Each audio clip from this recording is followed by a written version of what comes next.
स्वागत करते हैं एक बार फिर से आप सभी का डेली फोकस न्यूज़ में।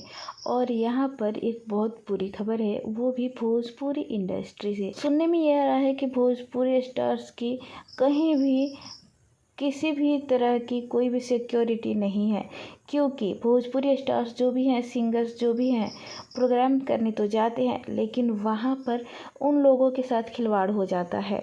यही हुआ है भोजपुरी के सिंगर निशा उपाध्याय के साथ, जो कि बहुत ही सुरीली गायिका है और उनकी फ़ैन फॉलोइंग भी काफ़ी ज़्यादा है। और अब निशा उपाध्याय के साथ एक दुखद घटना घट गई है।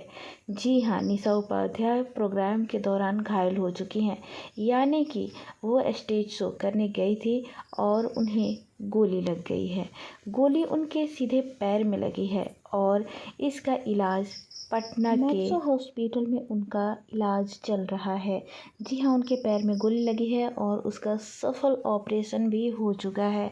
वैसे निशा उपाध्याय के चाहने वालों की काफ़ी संख्या में मैक्सो हॉस्पिटल के पास भीड़ जुट गई है, क्योंकि हर कोई अब निशा उपाध्याय से मिलना चाहता है, उनकी खबर लेना चाहता है, आखिर उनकी हालत कैसी है।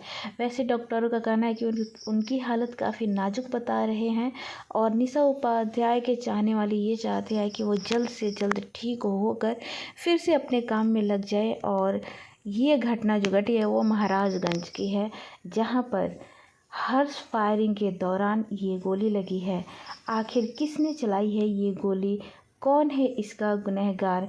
क्या सरकार इस पर रोक लगाएगी कि किसी भी शादी या फंक्शन में कहीं भी बंदूक लेकर न जाया? वैसे आप लोगों की क्या राय है इस बात पर कि किसी भी शादी या फंक्शन में कोई भी हथियार लेकर जाने पर रोक लगाना चाहिए?